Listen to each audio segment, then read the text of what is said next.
play more Dustborn. Unstoppable force, strength pure and divine, sexy and funny and truly sublime. Gaining pride with a heart fierce and true, streaming his glory for all to view.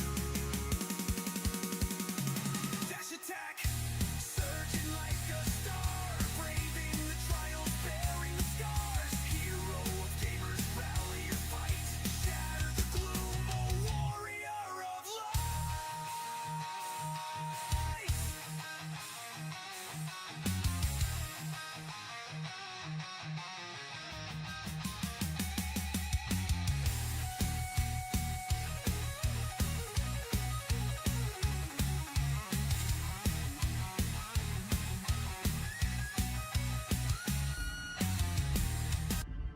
Hey everyone, Dash here. Yeah, I was just testing to see if intros help. Alright.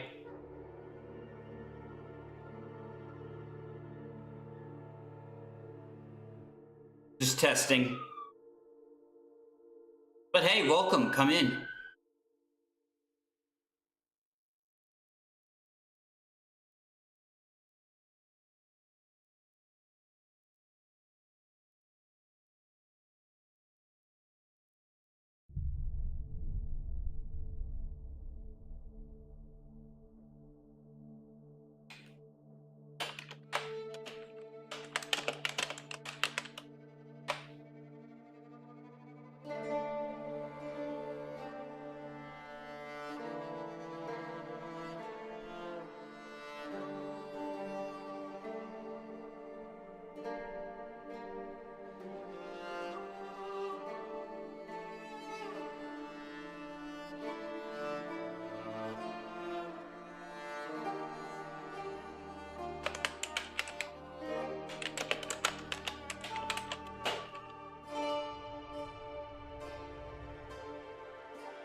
Apartments.com, we go above and beyond to make renting easier on every single level. Here we go. Hey, Hein, how's it going? It's on a neighborhood level, apartment community level, and unit level, allowing you to see the exact unit that you're going to be living in. But we didn't stop there. We've got renting down to the cellular level. Closer, closer. Wow. Hey, little guy. Hey, how's it going, man? The place. Ooh, Yeah, I didn't realize my thing was open. But yeah, I had to turn off the ad block because Twitch finally got.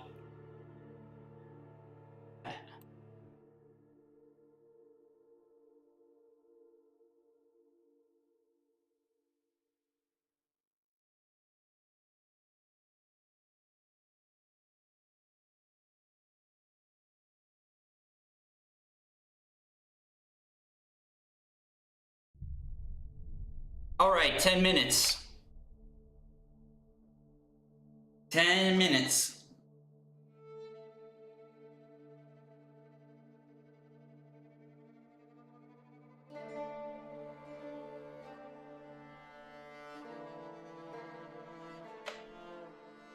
Oh, effing A, dude. Effing A.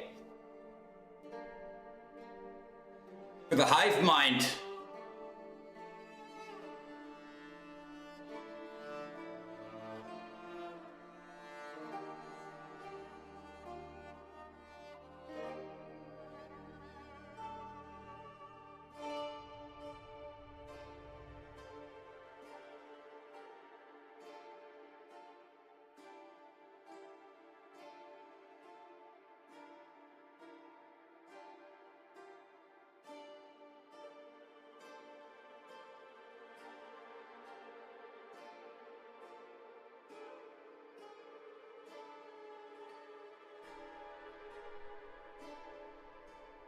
So what do they give out at Free Tabletop Day?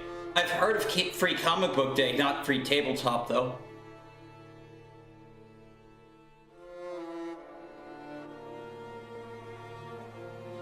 Hang on one second. I need to turn on the AC.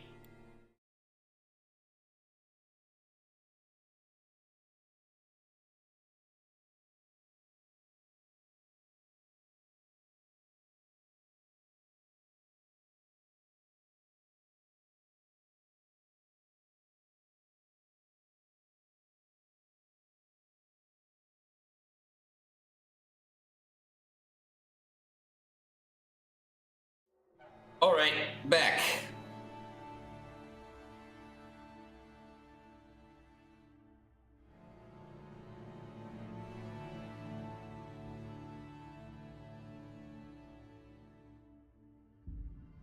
Ah, I see.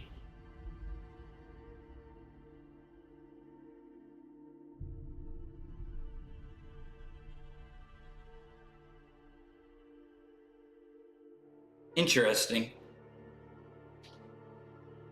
Oh man. Gonna start.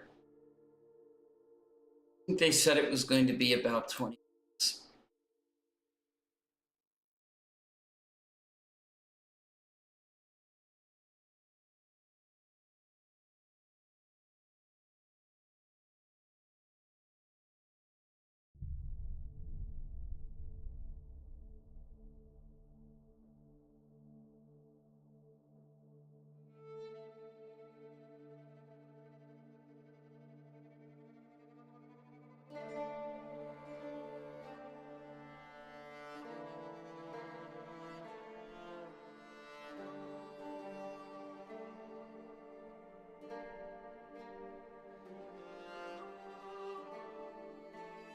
You know, Iron, I saw a post about Megas XLR. Have you guys ever talked about that on the Mech Pick?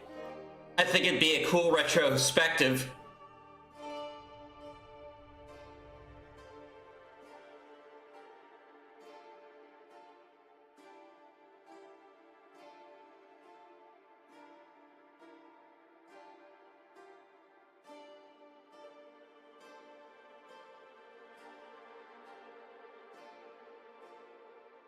I'd totally be on for that.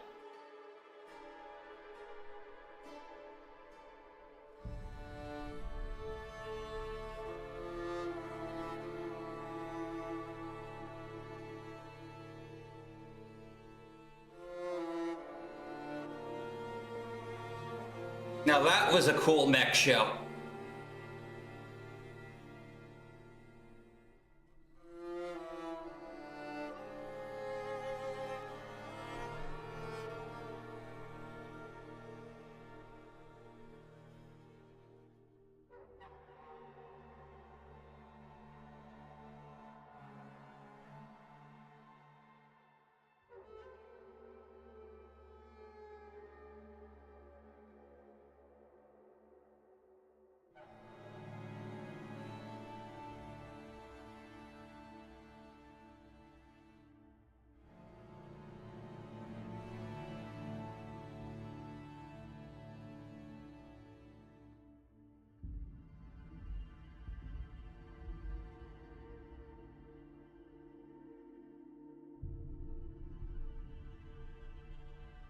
Oh man.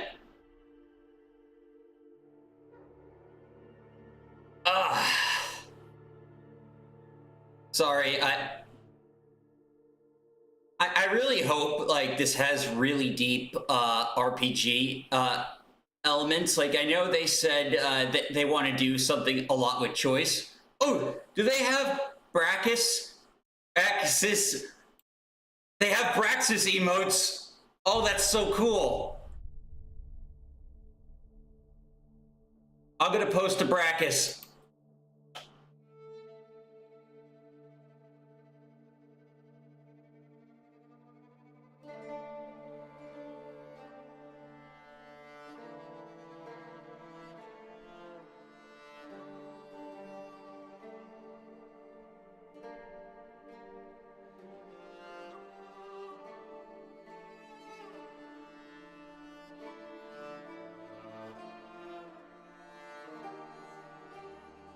Someone says they're excited for the eventual Alucard Castlevania mods.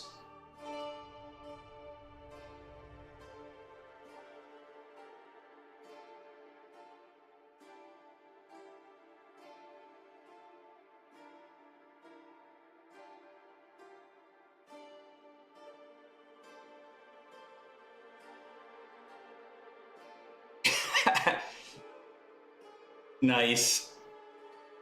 Caracas.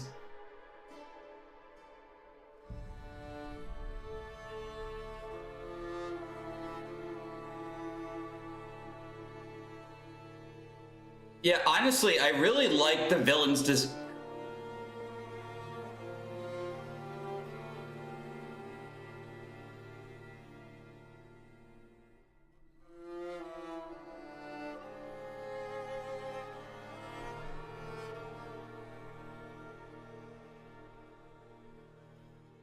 Okay, 3-minute mark.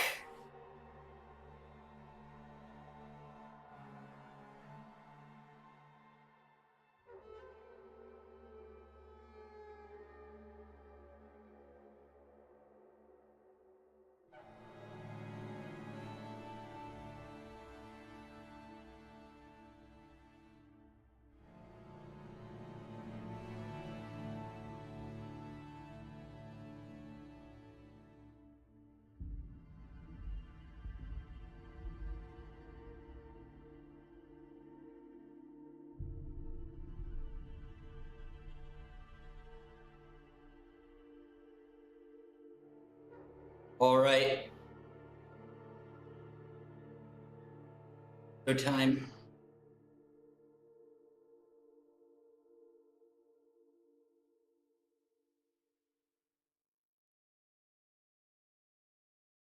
Oh my god, chat is so quiet. Guys, speak up.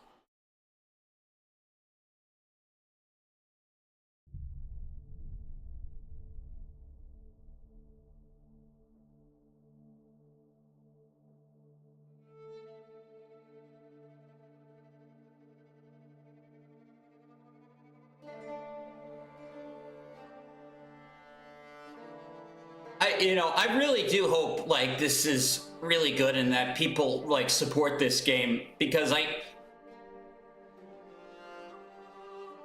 don't know, especially like, the people that want to dunk on CD Projekt Red.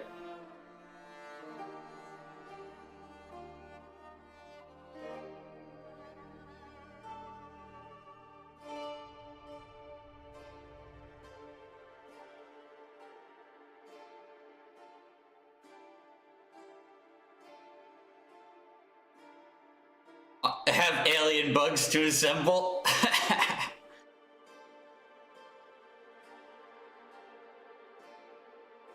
Awesome. Well, thank you for having me on in the background, Iron. I appreciate the support.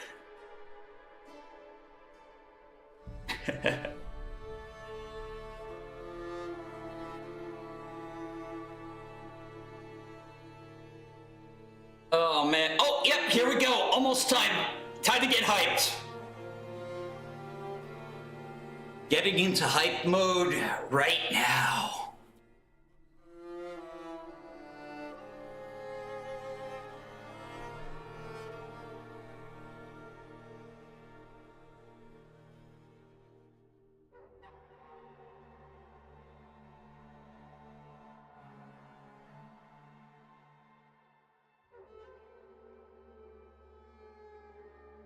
All right, gonna get full window.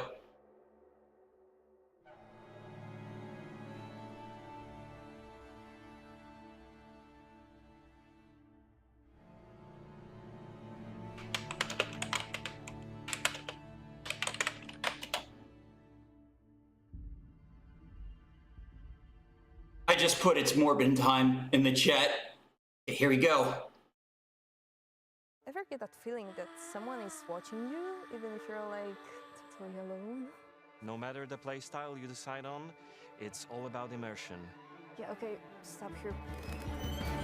We really did our best to create the world which feels real. There's one more thing we have to do.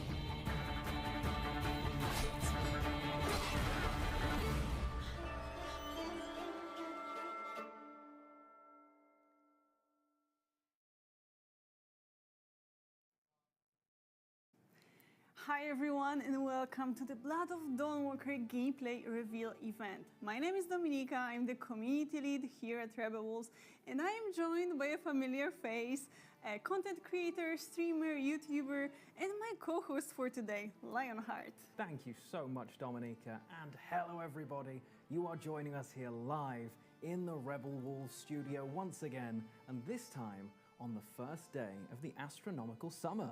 Yeah. Dominika, you guys really do think about these stream dates, don't you? Yeah, I think it makes it a bit more fun, you know. We are going to talk about magic today, among other topics. And what's a better occasion than the summer solstice?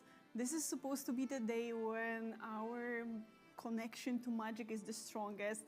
And we have all these different rituals and celebrations connected to it, and to the sun and light in general. Ooh, That's true. pagan I lore. think it fits the theme really well. It adds a little bit more to that mystery. And of course, we want to thank all of you for joining us live today, whether you're watching along in our own stream or with one of the wonderful content creators who decided to co-stream this event.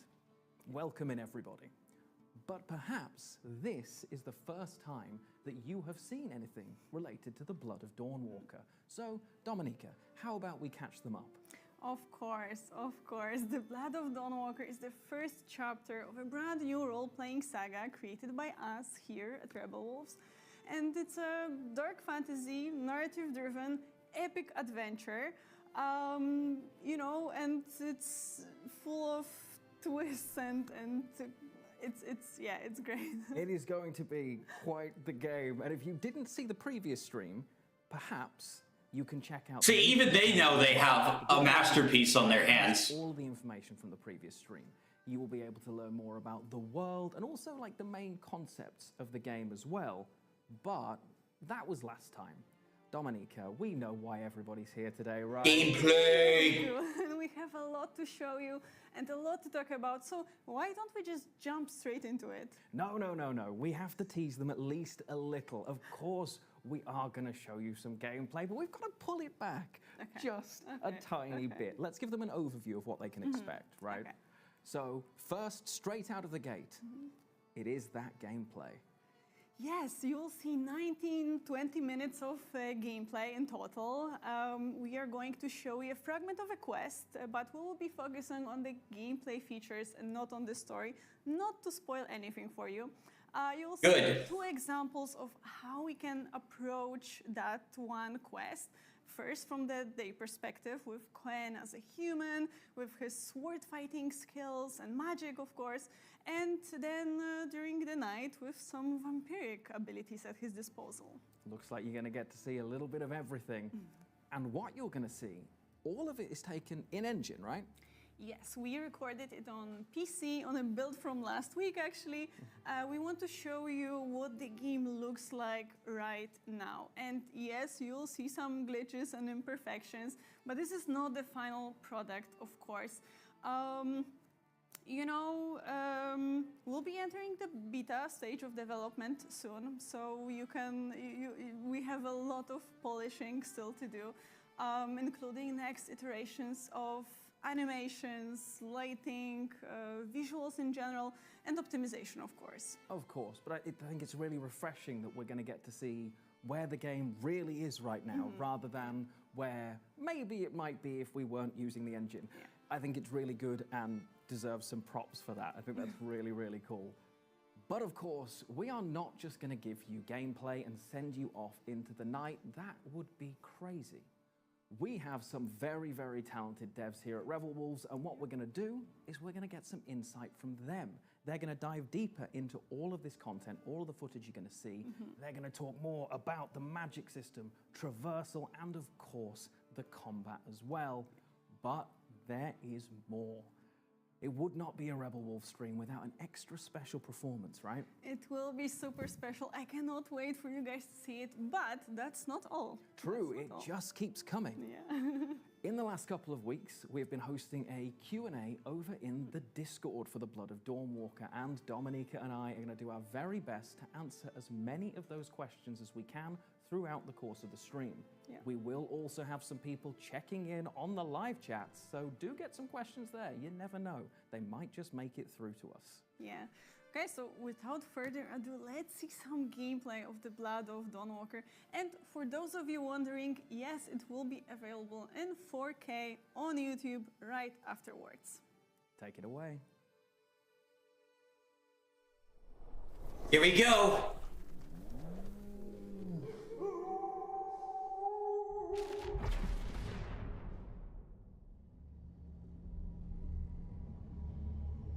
Work in progress, pre-beta is still in development, and everything you see is subject.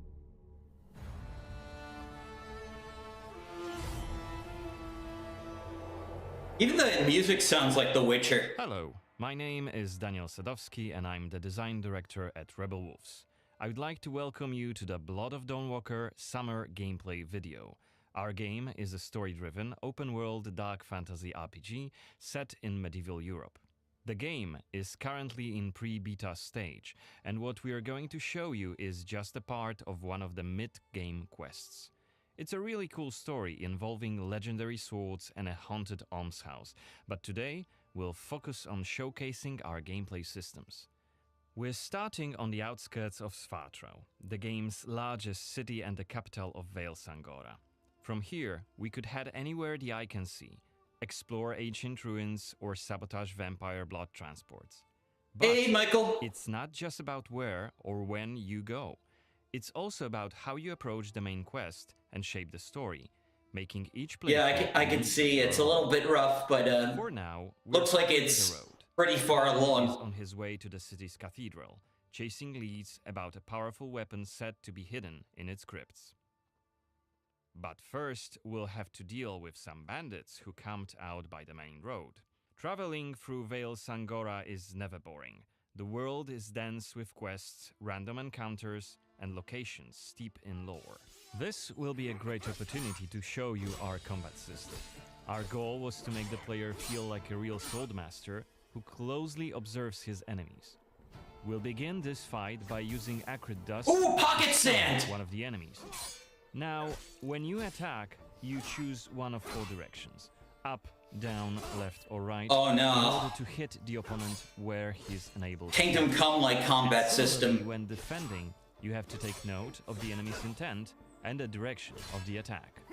On the left side of the screen, just above Cohen's health, you have activation charges that will be filled in with each successful attack, block, and parry. Once they are full, You can use one of the active abilities which allow you to take a more tactical approach to fighting. We started the fight by throwing some acrid dust, and now let's cast Burning Blood. It's a hex which boils the enemy's blood and burns their skin, dealing physical damage over time. Ooh, that's a cool DPS move. Alright, time to finish this fight. Let's use It's like the a final DPS activation curse. charge to cast the artery attack, which actually decapitated the last opponent. Our hero quickly dispatched the bandits, so let's loot a few items they've left behind and open the inventory. First of all, let's replenish our health by eating something, and then take a closer look at this cool-looking weapon we just picked up. Ah, it has better stats than our current weapon, so let's equip it right now. We've also leveled up, so let's use this opportunity to spend the newly acquired skill point in one of Cohen's skill trees. The skills in the Blood of Dawnwalker are divided into 3 trees, one for human, one for vampire, and one shared between the two. We also have an active abilities panel. Interesting. We can use it to unlock additional abilities to use during combat. Note that during the day, the health bar is not regenerating. You need to find consumables like the one we've just eaten. The hexes we've just used also consume some of Cohen's health. Be aware of that. The way our magic system works, there's always a price to pay for manipulating reality. But we can make it sting a bit less. Let's level up the Frugal Witchcraft skill, so next time we'll cast a hex, it'll consume fewer of Cohen's health points. Now that we've wrapped up the encounter with the bandits, we can be on our way to get inside the city. Right now, Cohen hasn't done enough to ruffle the Vampire Lord's feathers, so the gods will just wave us through. But the more damage you cause, the more suspicious and aggressive they'll become. So when you play the game yourself, Ooh, that's you'll have kind of to like decide whether you want to challenge the vampires openly, Dishonored. or lay low until you're ready to strike and surprise them. It's even bigger than I remembered. And it's grander than before. They're putting in new stained glass. The Knyaz doesn't deny the old faith. Out of my face. This is the rich district of the city, Silberkreis. There's also Altenmarkt, Neustadt, and the Middens. Each of the boroughs has its own feel and character. Get your stinking ass out of here. I was just passing through, I swear. I got tired and sat down and started begging. Looming high over the city is Brensis's castle, Greifberg. He took it over when he slaughtered the human ruler of the valley, Skender, as shown in the trailer we shared with you earlier in January this year. In order to complete the main quest and save your family, you'll have to storm the castle, alone or with help of friendly NPCs. We could do it right now if we wanted, but it would be super challenging. No more drink for you, my friend. Go home. Oh, let me. I just want to. Oh, let me in. You made a mess, and it's not that kind of inn. Let's check the map. The cathedral is really close. There's plenty of other places to see and things to do here. A couple of inns, a medic, a blacksmith, an armorer, and other merchants. You can see that not only the vampires came out of the shadows. This creature on the right is called an Uriash. Look around, especially at night, and you'll learn humans have lots to fear, not just the vampires.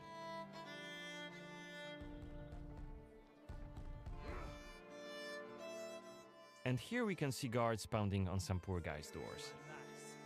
What is it about? Yeah, there was a guy with horns in there. Singing songs that mocked him and the faith. Who told you this nonsense? Was it Livia? It's just one of many different community scenes we're implementing in the game. Watch them closely when you play, as they might point you to new quests and hidden treasures, or signal changes in the game's world. Once again, I humbly beg of thee. I humbly... Ouch! I don't want to say it, Mum. It's a prayer. It's what we have to say. Go on. I humbly beg of thee, protect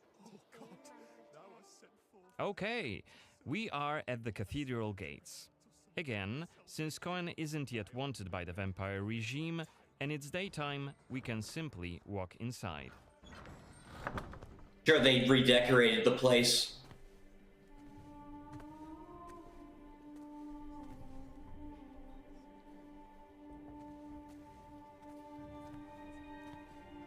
The baptism of a newborn is a solemn moment, doubly so. A new life joins our flock, bringing happiness to its parents and to the congregation. Natus ex sanguine est, alitur Yeah, not normal sanguine, baptism. et in sanguine morietur. Ego te baptizo in nomine Dei. Amen.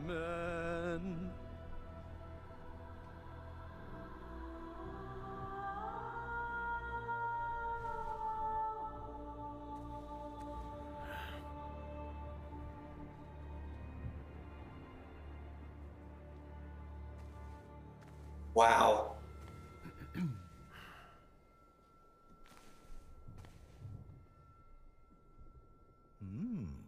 Don't I know you from somewhere, young man?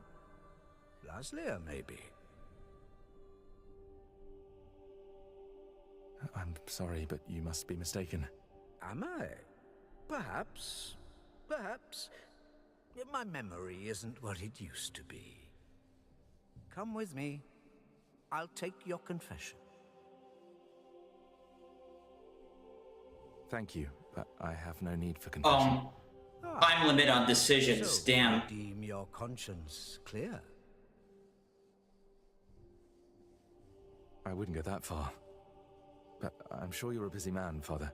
So while I appreciate the offer, I feel that my soul shouldn't be your priority. I won't press the matter. You are quite correct. I have many other duties to attend to. But please remember that in order to be saved, we all need to repent. Myself included. I hope we can speak again soon. Good day to you, Cohen.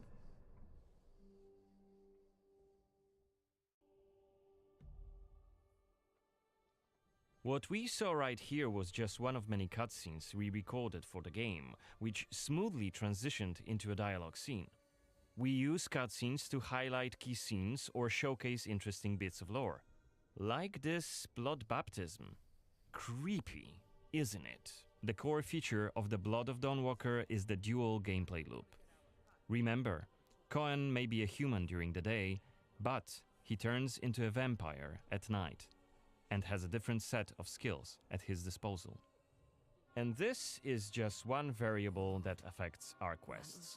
Depending on when you tackle a particular quest, what choices you've made earlier, whom you befriended, or whom you've angered, your gameplay and story experience will be very, very different. So each quest is a complex structure with multiple possible paths leading to the end goal. We maximize players' freedom and agency, offering you a narrative sandbox to play in.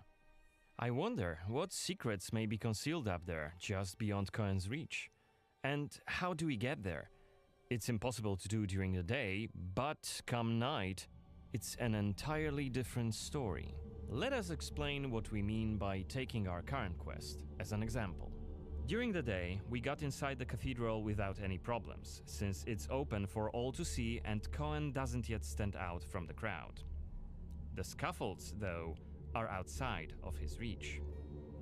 But climbing them won't be a problem for the vampire, who has many more exploration abilities at his disposal. Bear in mind, Cohen has not completed the quest yet. What's more, there are still a few clues to be found in order to solve this story. It's worth mentioning that narrative sandbox also means that we may completely abandon this quest and follow a different path to defeat Brensis. For today, we're focusing on the gameplay part, so let's see how we could tackle this particular quest during the night. We're starting right after dusk, as a vampire, on the rooftops of Svartrau. Right now, we have 22 days left to complete this goal. This counter is always displayed and you will be warned each time it's pushed forward. So you have to be aware of the time, and it's more of a resource you'll be spending than a racing clock. As a vampire, you'll see and experience the world from a different perspective. You can travel quickly and easily access places beyond the reach of regular humans. Let us show you what we mean.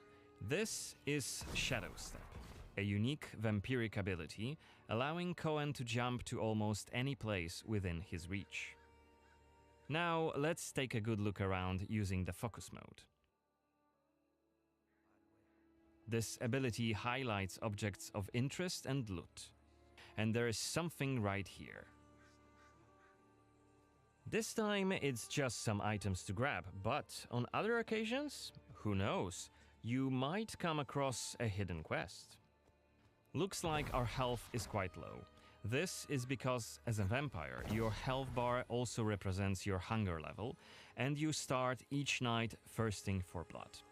Remember, you have to quench this appetite in order to make full use of your vampire abilities, and rein in your monstrous nature around NPCs. Otherwise, you may end up draining someone important, which may lead to unpredictable consequences. We'd better feed then.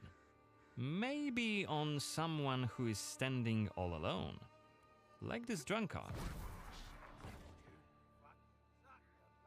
Let's grab him and use Voracious Bite ability. Unless you lose control due to hunger, you get to decide how much blood to drink. You can drain just a bit and knock your victim unconscious, or go all the way and kill them.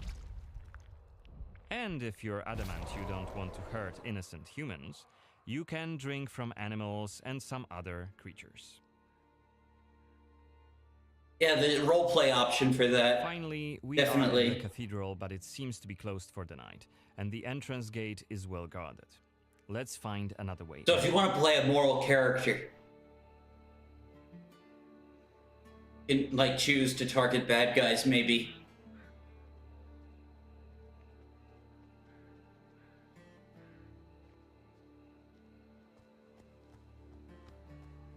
Shadow Step is not the only vampiric ability you're gonna learn during your playthrough.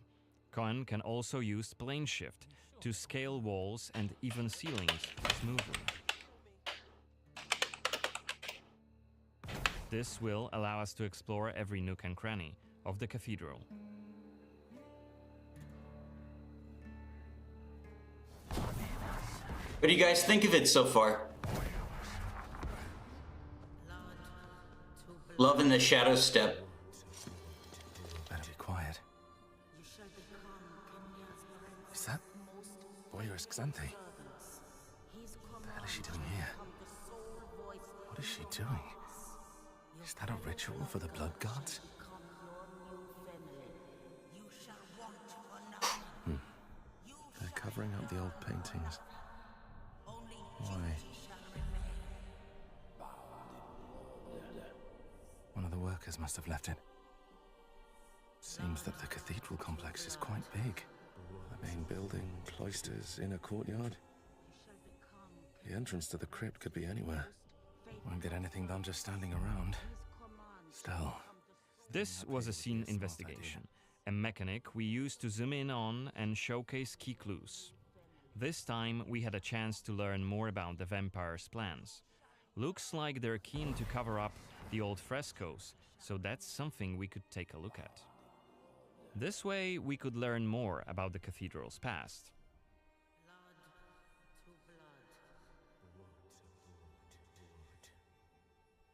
Looks like we aren't alone here. Underneath us there's a group of blood guards, soldiers hooked up on vampire blood, which makes them stronger, and one of Brances's vampire allies. It's Xanthe, the oldest vampire in Vale Sangora, and quite a powerful lady. Let's descend and check what's going on. Oh yeah, She's creepy.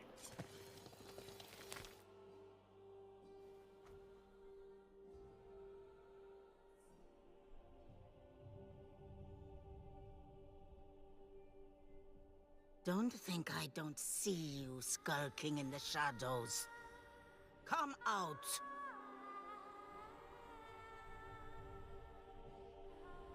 You're interfering with my task. Who are you? It doesn't matter. Very well. I don't have time for interruptions. Let us dispose of him. Quickly!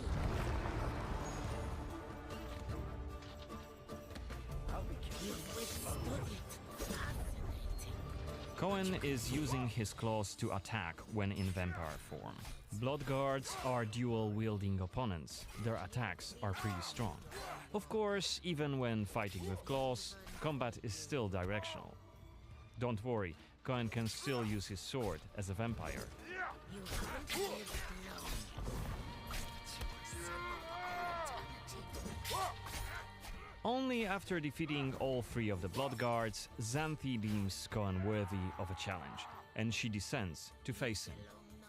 She uses her blood control powers to cast a multitude of attacks, like her blood whips, that hit Cohen from left and right.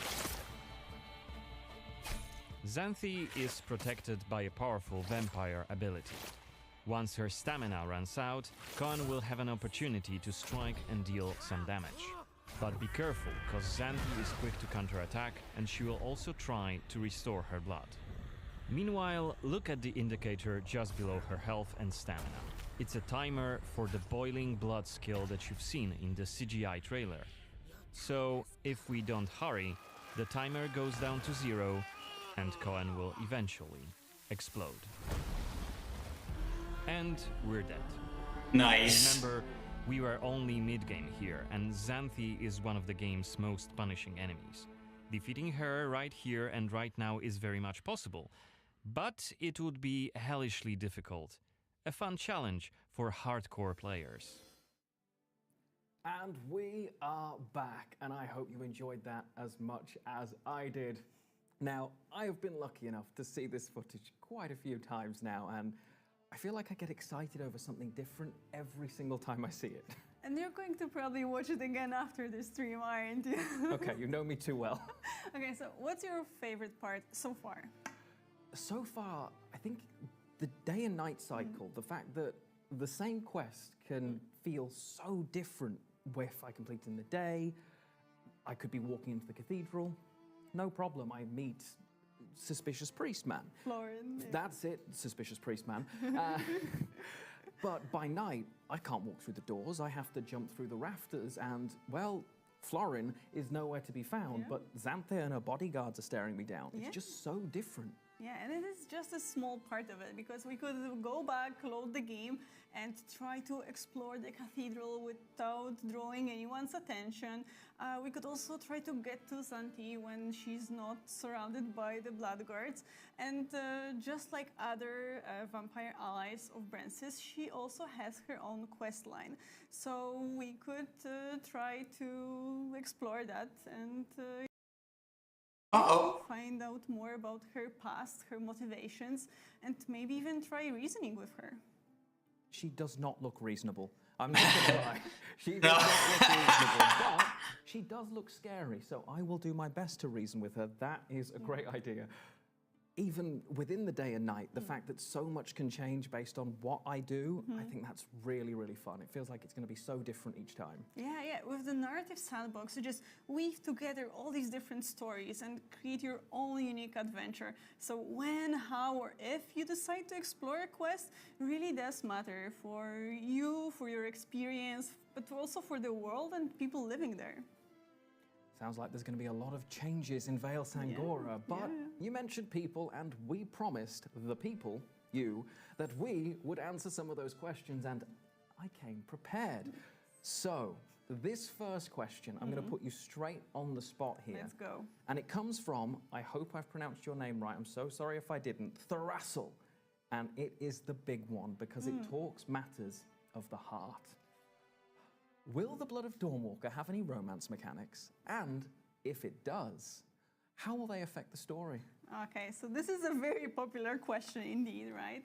So yes, there will be 3 romance options, and you know, Cohen is young, he's going on an adventure, he'll meet a lot of people there, and it's only natural that he can develop some feelings and bonds with other people, right? Of course, it will be purely optional, and it will affect his story, but on a more personal level. Okay. I can't wait to see people start shipping Cohen, I'm going to be honest, and I will be rewatching this afterwards to see what you're all saying. So, live chat, I need #Team Brentsis everywhere immediately. Sorry. I need it, and I will accept absolutely no apologies for it. But we want to get through these thick and fast. And our next question here comes from Chris, and... Does that answer your question, Snafu? So, Chris wants to know, how will players differentiate between a quest that will progress the day-night time mechanic and those that won't? Okay, so this will be always made very clear to you. It will be marked with this small hourglass icon. You could actually see it in the gameplay a moment ago during the dialogue scene with Florian the priest. Suspicious priest. The suspicious priest man. Yeah, so if we chose the confession option, the time would actually push forward. And it works the same with quests. So you'll see exactly how much time will pass when you complete any given quest, and even part of that quest. So you can actually make some choices. You can decide on your own, you know, make an informed decision if you want to, of course. And if you just want to explore the world for a while, relax, time will not move at all. I like that. I was worried initially, would time be something that was constantly over my shoulder, worrying me, ticking away, but it's a resource, right? Not a restriction. Exactly. And I think that's so cool because you can choose to spend it, but if I just want to explore Vale Sangora, I want to go for a wander and see, I can do exactly that. That's how I want the time mechanic to feel, so that's exciting. Now, we have got so many more questions. The list goes on, but we promised you more than just that. And I think it's a perfect time to send people over to those wonderful Rebel Wolves devs to give us a little bit more insight. Yes, and we will meet now with our senior quest designer, Patryk Fiałkowski, and layout artist Zuzanna Suska, who will tell you more about magic. And then our design director, Daniel Sadowski, and senior combat designer, Janek Tyszka, will jump into the topic of traversal and then, of course, combat. Take it away, guys.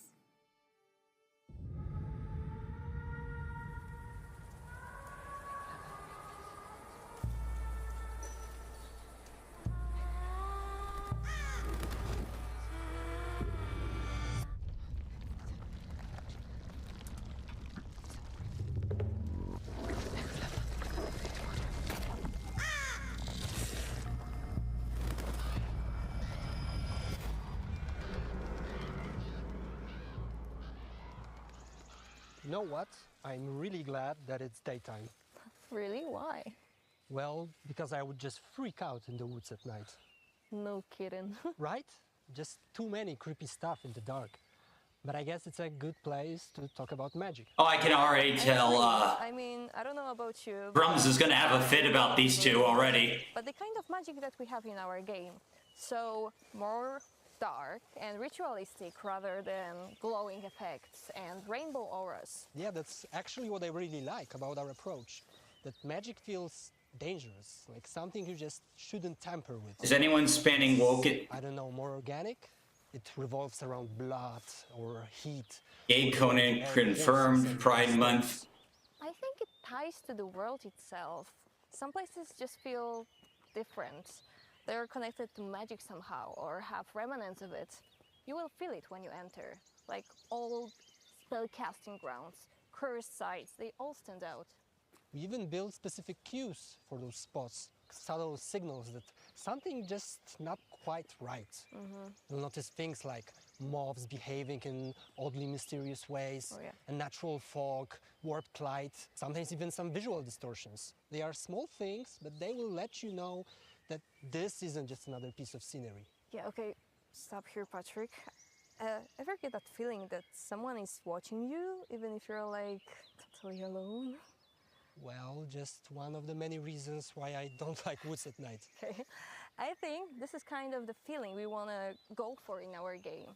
So it's not about what you see, it's about what creeps under your skin.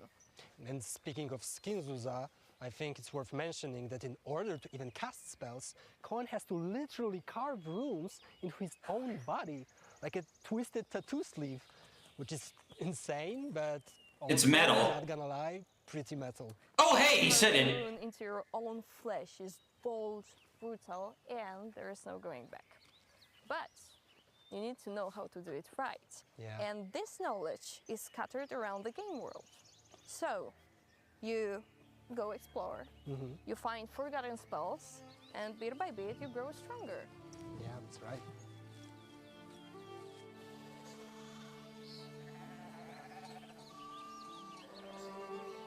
I'm just gonna type. One thing I really love about the magic and the spells is that every single spell can be upgraded. So you're not stuck on level 1 forever. And every time you unlock a new tier, it really feels like you're evolving, not just going through the motions. And it's not a combat-heavy magic system, right? It's more strategic. Many spells revolve around support, buffs, and debuffs. Yeah, and here comes my next question to you, Patrick. I'm listening. Do you have your favorite spell? Oh, well, there are a few. Rapid Scattering is one. I think it's interesting because it's more of a trade-off. Oh, yeah. Cohen's runes beat hard for a moment, and while doing so, Cohen's health replenishes, but at the same time, the maximum HP temporarily drops. Oh yeah, risk and reward. So makes you think twice before you use it. Exactly. But, you know, we also have combat spells, like Burning Blood, for example, which I think has a really appropriate name. Totally, enemies start screaming in pain right away. Their skin breaks out in blisters, and if they die while it's still active, boom, dealing heavy damage around them. Delightful, really. And nasty. And useful in crowds. So do you, Zuza, have some favorite spells? Besides Burning Blood, obviously? Well, I think Feral Mind, because it's really oddly satisfying seeing your enemies under casting this spell. Their head and neck start rotting, eyes turn white, and they just start attacking everything around them. I really dig the way how we show it visually. They're like wild animals. Yeah, but that's just the beginning.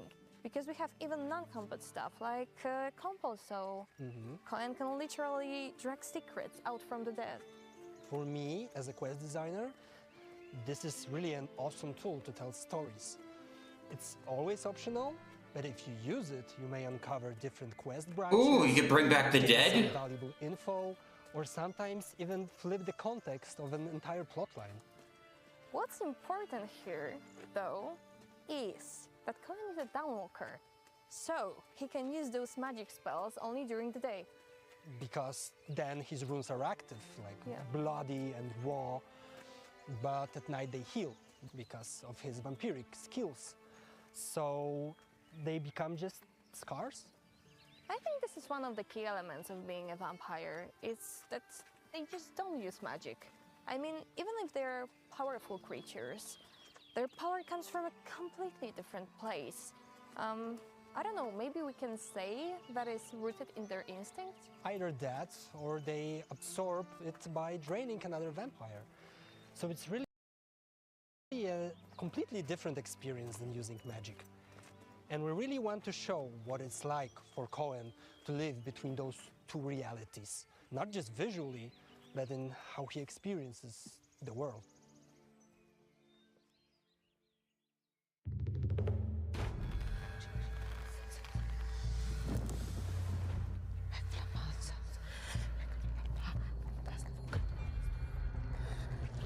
So it seems like magic in this world is really, really dark.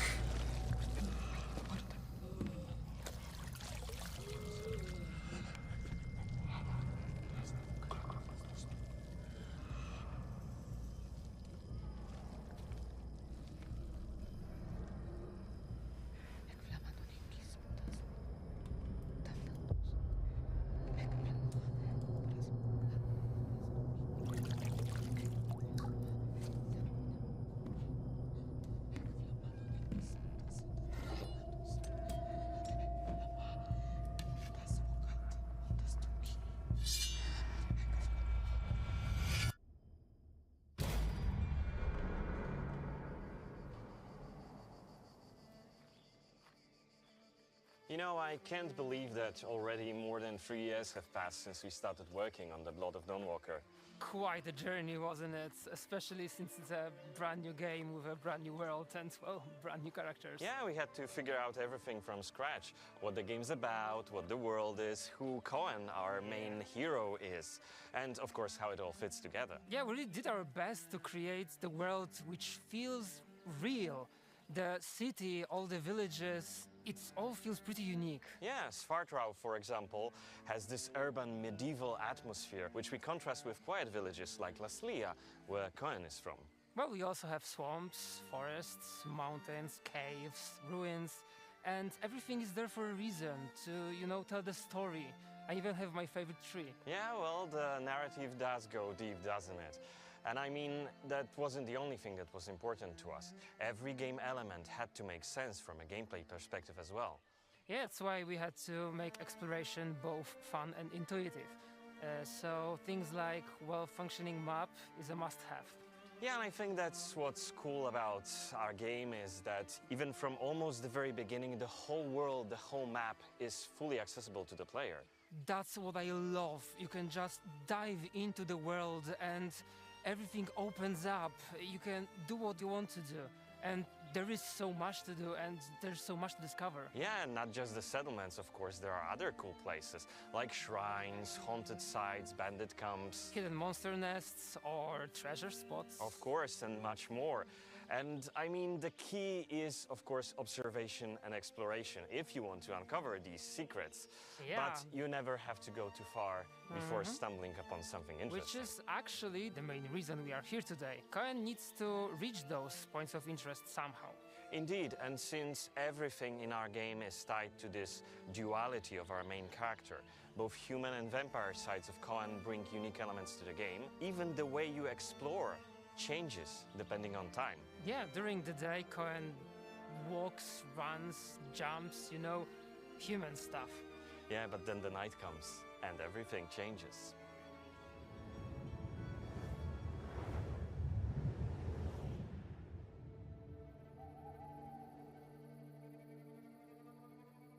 So, night. That's when Cohen's vampiric side takes over, and he gains access to new vampiric abilities that were... They showed a bunch of gameplay and how you can tackle different quests at different times. We were like, it has to feel like you're in the Matrix, you know?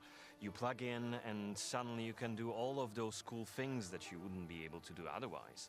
Bend reality to your will. So, which of those vampiric abilities is your favorite? I think for me it's Shadow Step. I think it really adds a cool layer to the game. And even in the early prototypes, it was just so fun to, for example, traverse the rooftops using that abilities. I would run on a rooftop, jump into the air, shadow step onto another rooftop. It just made me feel real powerful. Yeah, it's extremely cool. But you know, for me, it's more of a plane shift. The way I can walk on walls or walk upside down on a ceiling, it makes me feel like I'm a hunter sneaking up upon an unsuspecting prey. Yeah, and let's not forget about Claw Ride, which allows you to quickly scale down walls or mountain cliffs using Cohen's vampire claws. It's also super effective at surprising enemies. Yeah, there are so many other abilities. One more, actually, allows Cohen to travel super fast through the valley. Yeah, that's true. It's a cool alternative to the default fast travel option. Yeah, and that's what's great, all the different things you can do.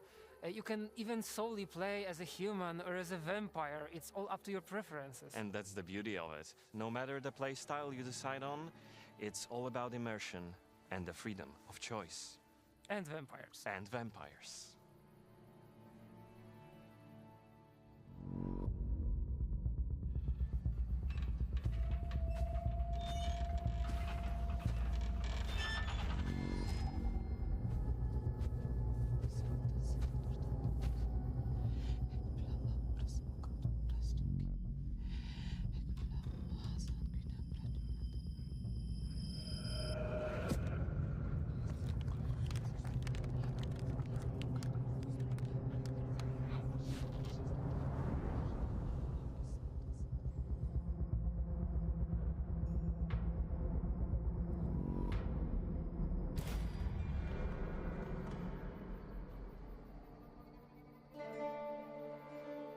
Do you remember our first conversations we had about the combat in the Blood of Dawnwalker? Yeah, I remember we had this very long list of ideas and things we wanted to achieve, didn't we? Yeah, tricky thing, right? Whenever you think of dark fantasy or vampires, very specific stuff comes to mind. Same goes for medieval, gritty or grounded. Yeah, and we wanted to achieve something that felt like real medieval sword fight, where every swing, every block, it carried weight. Yeah, it had to be challenging for sure, but also accessible and adjustable for difficulty levels. And that also makes perfect sense from the story perspective. You know, Cohen was trained by his father, that's all he knows. He never picked up a bow, never trained with axes. Sword is his domain. As is yours, actually, right? I mean, your real-life sword-fighting experience brought a lot to the project, and the idea to add directionality to our game's combat, well, that was a true game changer. Totally. We wanted combat to be both immersive and cinematic. Yeah, and it works. I mean, you feel like you are in the fight. You have to watch the enemy, watch from which direction they attack, block that direction, and then counterattack correctly. You cannot just start button mashing and hope for the best. And when more enemies appear, things get a little bit more interesting, don't they? Yeah, combat is designed not only for duels, but for one versus many also. So when you are fighting a group, they are smart. They are not just waiting their turn. They swap around, switch positions, flank you, rotate around you, work together to take you down. And I think that's what I love the most about our game. It doesn't just look cool. The combat is also tactical. Yeah, we actually took a lot of inspirations from tabletop RPGs and the question, how do you want to do this? And it's pretty funny because at first we thought that complexity of combats could be a little bit too overwhelming for less agile players. Yeah, but then iteration after iteration, playtest after playtest, we managed to find a sweet spot. Yeah, on lower difficulty levels, combat still requires some focus, that's for sure, but enemies are more forgiving and you have more time to react. That was important to us. We wanted the game to be fun to both more experienced players as well as those who just want to focus more on the story.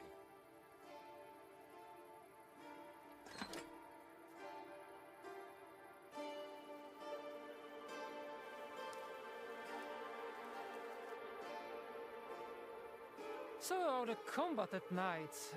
As a vampire, Cohen gains access to new options. Yeah, you can switch to fighting with claws. It's still directional, but it's more instinctive, more savage.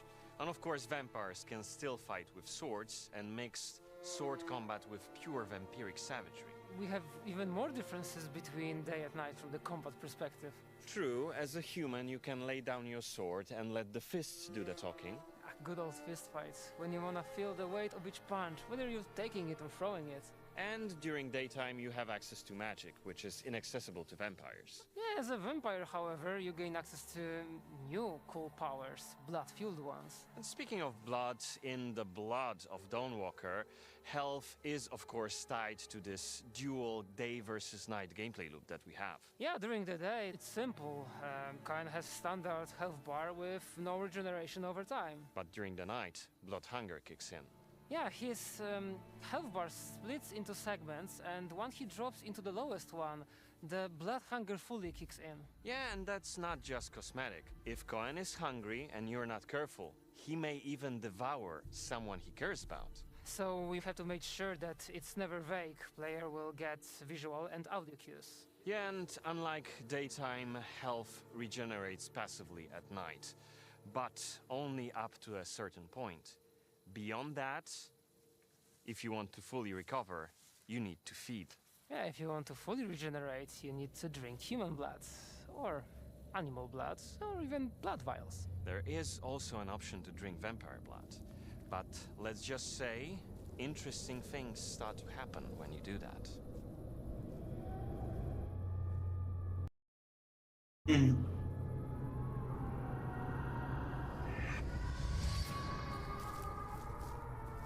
We shared a lot today, but there's still so much more to look forward to. Exactly so. And before we wrap up, there's one more thing we have to do. Will you do the honors?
I'm a little bored right now, I'm not gonna lie. I get it's trying to set the mood for the game, but I just want to hear about the game.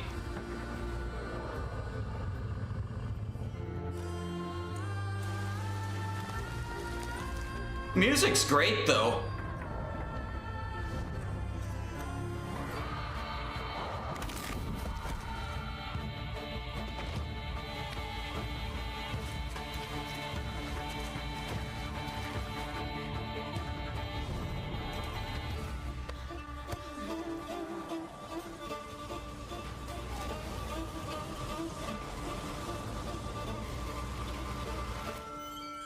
Yeah, magic is super dark in this world.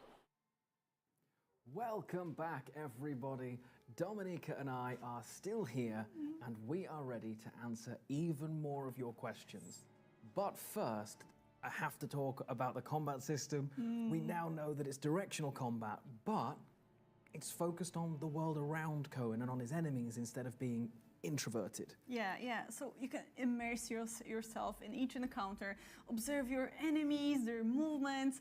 And what I really like about this as well is that it's very responsive. So you can quickly change your mind and pick a different attack or block or use a skill instead. I've been lucky enough to play around with it a little bit, and one of the things I really enjoyed about flipping the directional combat, I didn't feel like I needed to spend 6 hours working out how to do it, only to then struggle. It felt so intuitive and so quick to learn, but really enjoyable. It was fast, it was frantic, but it just made each fight worth being in. It was so epic, it was so much fun. Yeah, we took our time to polish it and just make it, fun and just feel great to play. Well, it felt it when I got my hands on it, I won't lie. And speaking of well-polished, speaking of epic, that new song as well. It is a great song, isn't it? It was composed by our in-house composer, Nikola Kołodziejczyk, who is, of course, joined by a team of super talented musicians. And you could actually see him in the video playing this weird instrument called hurdy-gurdy. Hurdy-gurdy. We're going to move on as fast as possible to the questions, because if I have to say hurdy-gurdy more than once, this whole thing is going to fall to pieces. So straight back to the questions we go. I am still prepared. And the next question for you, Dominica, comes from Professor CGK. Now, this is a really interesting question. We've seen that obviously there's so many decisions in The Blood of Dawnwalker, but will some of those decisions make you more or less vampire? This is such a great question, and there's so many layers to it because, so first we have the skill trees, of course, right? So you'll enhance your abilities, and that will make you, of course, more and more of a vampire. Then we have the blood drinking. You can choose to drink human blood, you can choose to drink animal blood. And I would say that choosing human blood, will make you a bit more of a vampire, get you more to the vampire side, especially that you can also drain blood of some important NPCs. Next, you can skip time and try to play only at night, fully embracing your vampiric side. And there's, of course, the narrative layer, so all the different stories and quests and decisions you have to make and how you will personally feel about them, but also what kind of consequences they might bring. Okay, so Professor CGK, the answer was yes, yes, yes, yes, and yes. And yes. Fantastic, okay, let's go. Amazing. Next question, we're going to go through as many as we can, and it comes from someone who's actually quite active in our community Discord. It comes from Biggie, so thank you for this question, Biggie.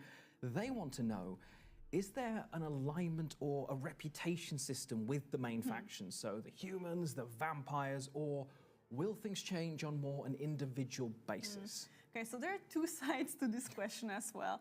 And we have this global notoriety system, so basically, the more visible action you take against Brancis, the more reputation or notoriety you will gain. And Brancis will take notice, and he will try to make your life more difficult, issuing all these different edicts. And they will affect you, but they will also affect the world and other people.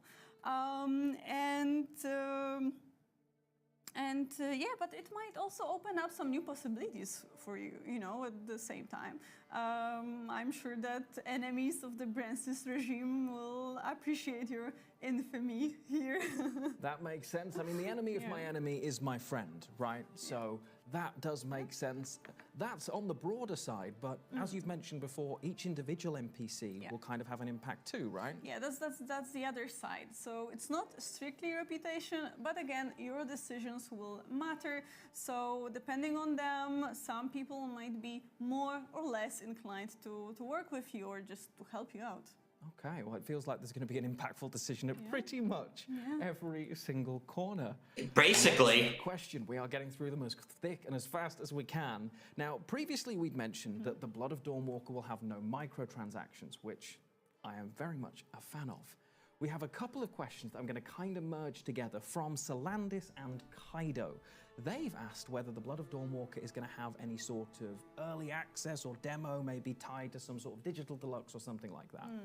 We're not planning any early access or demos. We want to focus on delivering a great experience for you guys at launch. And what I can also say is that we are not going to have any kind of in-game digital perks connected to pre-orders or other paywalls because we just want to treat everyone the same. I mean, that seems right. Nice. You shouldn't be punished for finding the Blood of Dawnwalker late, right? We have the first stream up on the YouTube channel. Maybe you find us in the third one. But I like that. Yes. But I think that's fair. I think it's nice to deliver the game as intended to all the players on the launch day. Yeah, that's the plan. Okay. Now, this next question comes from, if I counted all of the names that have asked basically this question, we would be here until the full Wolf Moon.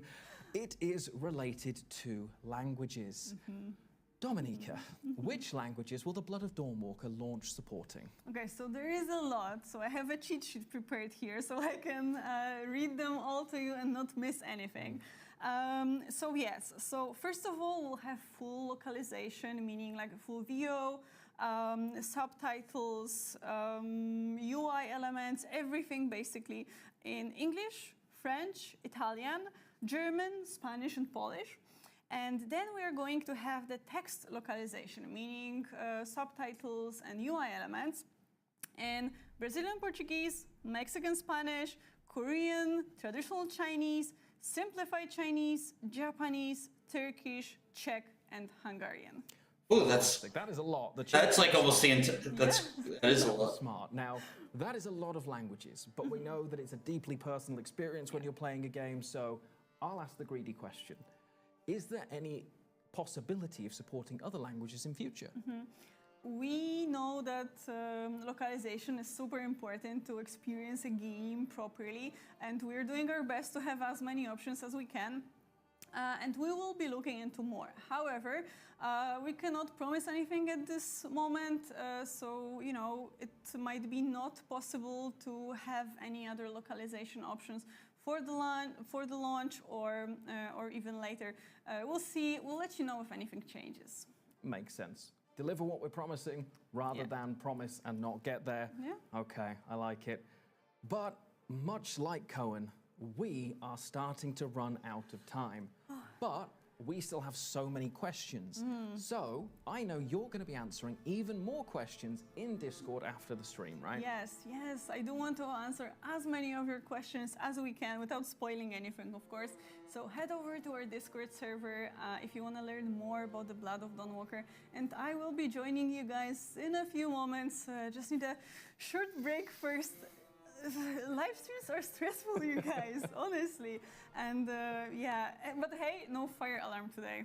No fire alarm yet, okay? The studio is haunted. That painting has an infamy. I'm sure of it, but... That's true. But we don't just have Discord, of course, though you should be there. There are so many social that you can use to keep up to date with the Blood of Dawnwalker and all of the news coming out over the next year or so. Yes, and you should have them all popping up on the screen right about now. And remember, the game is releasing in 2026, and you can wishlist it already on Steam, PlayStation Store, and Xbox Store. You can indeed. That's where you should go right after the Discord Q&A. But that is it from us. It has been an absolute pleasure to have you here, Dominika, so thank you so much for having me. Thank you, Lionheart. Thank you all for joining us today.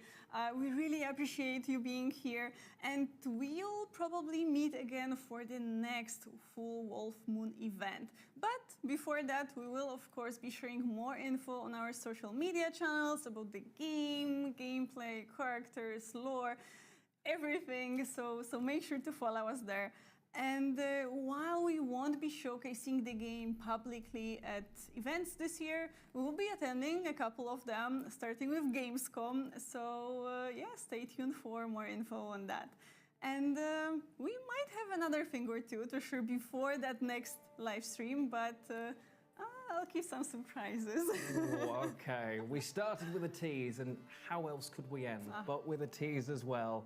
However, that is everything from us today. Thank you so much for joining us. Stay safe, and we will see you soon. Thank you, and bye. Bye.